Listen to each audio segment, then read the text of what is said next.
Est-ce que vous pouvez nous parler un peu de votre pratique dans vos entretiens? Comment est-ce que la question de l'IVG, de l'IMG est-elle abordée? Quelle est votre expérience par rapport à ça?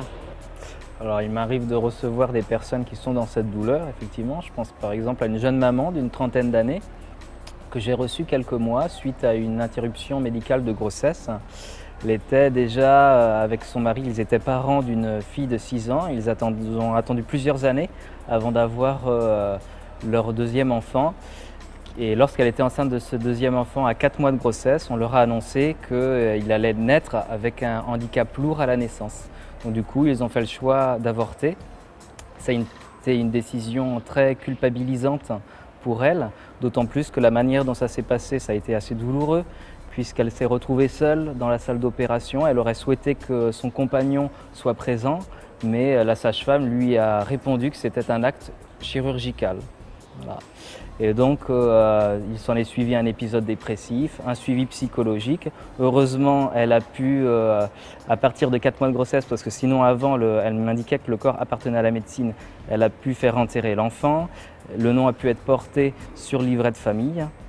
Donc ça a pu se résoudre comme ça. Et une chose aussi importante, c'est que sa fille de 6 ans, une fois qu'elle allait mieux, sa fille de 6 ans a commencé, elle, à déprimer, à se mettre à pleurer, ce qui l'inquiétait beaucoup. Et en fait, elle commençait à faire son deuil de cette situation.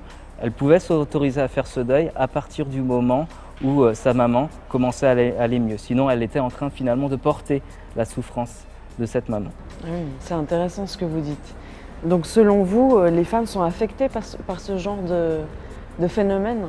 Alors, il y a un retentissement psychologique inévitablement parce que c'est une perte. C'est une perte, déjà même avant que l'enfant il existe physiquement dans le corps de la maman, dans l'esprit des parents il existe déjà. Et rien que cela, ça fait que quand l'enfant va être perdu suite à un avortement, il y a un deuil à mener. C'est un deuil d'autant plus compliqué dans cette situation que le parent en est l'auteur. Est-ce que vous pensez, Nicolas, que la dimension de la problématique psychologique a été suffisamment explorée par les pouvoirs publics? Ce que je viens de donner comme exemple illustre, à mon avis, que ce n'est pas le cas, pas suffisamment en tout cas.